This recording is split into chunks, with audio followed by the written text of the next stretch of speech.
Hello friends, स्वागत है आपका नेगी स्टडी यूट्यूब चैनल पर। आज हम आपके लिए नेक्स्ट टॉपिक लेके आए हैं संधि का पार्ट 4। और इससे पहले हमने संधि का पार्ट 1, पार्ट 2, पार्ट 3 डिस्कस कर लिया है कि वहाँ से क्वेश्चन किस टाइप से पूछे जाते हैं। तो आज हम पढ़ेंगे विसर्ग संधि कि यहाँ से क्वेश्चन किस टाइप से एग्जाम के लिए पूछे जाते हैं। ठीक है, तो बात करते हैं सबसे पहले कि विसर्ग संधि क्या होती है, इसकी परिभाषा क्या होती है।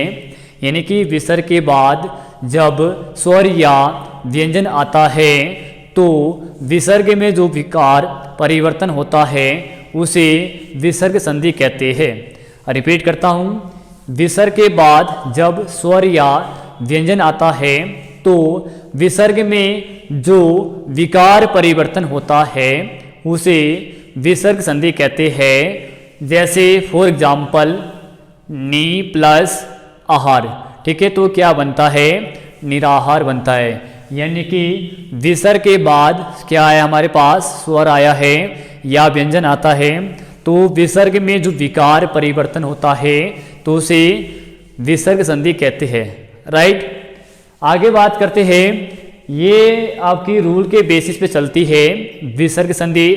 तो विसर्ग संधि का फर्स्ट रूल क्या कहता है, फर्स्ट रूल कहता है कि विसर्ग का ओ हो जाता है यदि विसर्ग के पहले अ होता है, यदि विसर्ग के पहले अ होता है और विसर्ग के बाद भी अ होता है, ठीक है, अथवा प्रत्येक वर्ग का तीसरा, चौथा, पांचवा वर्ण, प्रत्येक वर्ग का तीसरा, चौथा, पांचवा वर्ण, साथ में य, र, ल, व, ह आता है तो विसर्ग का ओ हो जाता है। कैसे, यहाँ बताया है कि अगर विसर्ग के पहले अ है और बाद में भी अ है, ठीक है, और साथ में प्रत्येक वर्ग का विसर्ग के बाद अगर तीसरा, चौथा, पांचवा वर्ण आता है और साथ में य, र, ल, व, ह आता है विसर्ग के बाद, तो विसर्ग का ओ हो जाता है। राइट, आगे बात करते हैं, यहाँ पे एग्जाम्पल देखो, मना प्लस अनुकूल तो क्या बनता है, मननुकूल बनता है। देखो यहाँ पे, यहाँ आपके पास विसर्ग है, विसर्ग से पहले अ है और विसर्ग के बाद भी आपका अ है। अब आप बोलेंगे सर ये तो नॉन लिखा गया है। तो बच्चे जितने भी हमारे पास व्यंजन है वो सारे के सारे अ स्वर से बने हैं। राइट, अगला वाला एग्जाम्पल देखो, तप प्लस बल तो क्या बनता है, तपोबल। ये देखो, ये इसका ओ बन गया हमारे पास। ठीक है, अगला वाला एग्जाम्पल है तप प्लस भूमि तो क्या बनता है, तपोभूमि बनता है। अगला वाला एग्जाम्पल है पय प्लस धन तो क्या बनेगा, पयोधन बनेगा। आगे है मनो प्लस योग तो क्या बनता है, मनोयोग बनता है। ये बहुत बार पूछा गया है कि मनोयोग में कौन सी संधि है, तो आता है विसर्ग संधि है। और मनोयोग का सही संधि विच्छेद क्या है या कैसे बनता है, तब आता है मनो प्लस योग। ठीक है, आगे बात करते हैं, अध प्लस गति तो आता है अधोगति। अगला वाला एग्जाम्पल है मना प्लस रथ तो आता है मनोरथ। ये बहुत बार पूछा गया है एग्जाम में कि मनोरथ का सही संधि विच्छेद क्या है, तो आपने ध्यान रखना है मना प्लस रथ तो क्या बनता है, मनोरथ। यानी कि यहाँ पे विसर्ग की जगह क्या आया है, ओ, यानी कि इसका क्या बन जाता है, ओ बन जाता है। आगे बात करते हैं मना प्लस हर तो आता है मनोहर।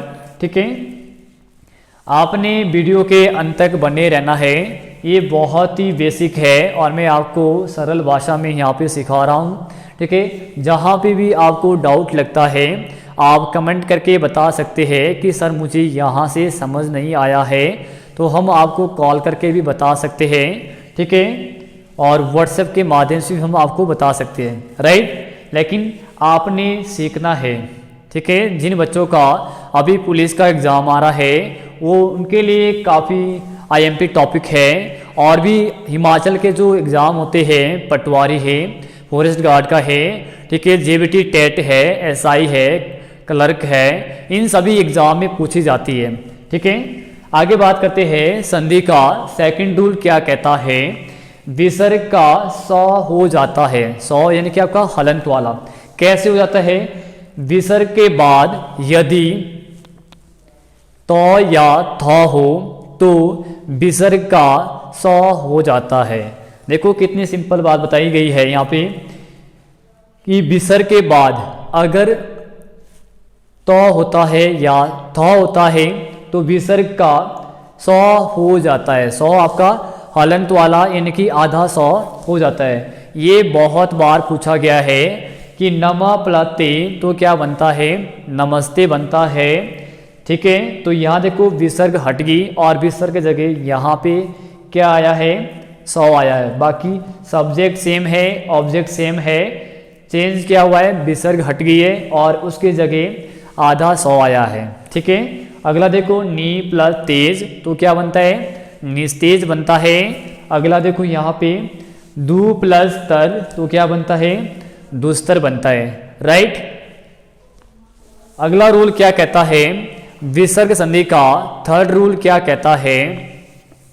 विसर्ग का श हो जाता है, यानी कि जो विसर्ग है इसका श हो जाता है। ये किस बेस पे श हो जाता है? ये आपका यदि विसर्ग के पहले कोई स्वर है हो और बाद में च छ या और बाद में यानी कि विसर्ग के बाद च छ या श हो तो विसर्ग का क्या हो जाता है? श हो जाता है। शलगम वाला श ये आपका हलंत में आएगा। ठीक है, आधा हो जाएगा। कैसे? नी प्लस चित तो क्या बनेगा? निचिंत बनता है। ठीक है, निचिंत बनता है। देखो यहाँ पे आधा श आ गया, विसर्ग हट गई है और विसर्ग की जगह हमारे पास क्या आया है? आपका आधा श। ठीक है, आगे इसके बाद नेक्स्ट नी प्लस छल तो क्या आता है? निश्छल आता है। राइट, देखो यहाँ पे विसर्ग हट गई है और क्या आया है हमारे पास? यहाँ पे विसर्ग के बाद क्या है? छ आया है तो क्या बन गया? यहाँ पे निश्छल बन गया। राइट, आगे देखो दू प्लस शासन तो यहाँ पे विसर्ग हट गई है और विसर्ग जगह यहाँ पे क्या आया है? श आया है। ठीक है, तो श यहाँ पे आधा श, बाकी ऑब्जेक्ट आपका सेम। राइट, आगे देखो यहाँ पे नेक्स्ट दू प्लस चरित्र तो क्या बनता है? दुष्चरित्र बनता है। नेक्स्ट रूल फोर्थ रूल है इसका, विसर्ग का श हो जाता है। कैसे हो जाता है श? यहाँ पे श से शलगम वाला, यहाँ से यहाँ पे जो है श से षटकोण वाला। राइट, तो बात करते हैं विसर्ग के पहले अगर छोटी आता है या छोटा हुआ आता है और विसर्ग के बाद क आता है या ख आता है या ग आता है या ट आता है या ठ आता है या फ आता है या प आता है तो क्या बनता है? विसर्ग का श हो जाता है, यानी कि आधा श बन जाता है। कैसे? यहाँ देखो नी प्लस कपट तो क्या बनते हैं? निष्कपट, यानी कि विसर्ग से पहले छोटी है और विसर्ग के बाद क्या है? क है। ठीक है, क्या है? क है, तो क्या बनेगा? निष्कपट बनेगा। राइट, आगे बात करते हैं नेक्स्ट नी प्लस कंटक तो क्या बनेगा? निष्कंटक बनेगा। नेक्स्ट वाला एग्जाम्पल है नी प्लस ठुर तो क्या बनेगा? निष्ठुर बनेगा। धनु प्लस टंकार तो क्या बनेगा? धनुष टंकार। अगला है लास्ट एग्जाम्पल है नी प्लस फल, यानी कि विसर्ग के बाद क्या आ रहा है? फ आ रहा है तो क्या बनेगा? निष्फल बनेगा, यानी कि विसर्ग हट जाएगी और उसके जगह आधा श। जैसे यहाँ पे आया है आधा श, देखो यहाँ विसर्ग हट गई है तो यहाँ पे क्या है? आधा श आया है। ठीक है, तो ये बहुत ही बेसिक है। ठीक है, आई होप कि आपको ये वीडियो पसंद आई होगी अंत तक। तो आपने इस वीडियो का अगर आपने स्क्रीनशॉट लेना है तो आप स्क्रीनशॉट भी ले सकते हैं और साथ में आपने बताना है कि आपको वीडियो कैसी लगी है। आपने कमेंट करके बताना है। अगर आपको कहीं पर भी आपको डाउट लगता है तो आप कमेंट करके बता सकते हैं। साथ में आपने इस वीडियो को अपने फ्रेंड्स के साथ जो है और लिंक के माध्यम से शेयर करना है। ठीक है। साथ में आपने लाइक करना है, सब्सक्राइब करना है और जो बेल आइकन का जो बटन है उसे आपने प्रेस करना है ताकि आपको हमारी दूसरी वीडियो की नोटिफिकेशन मिले। ओके बच्चे, thank you, God bless you, take care.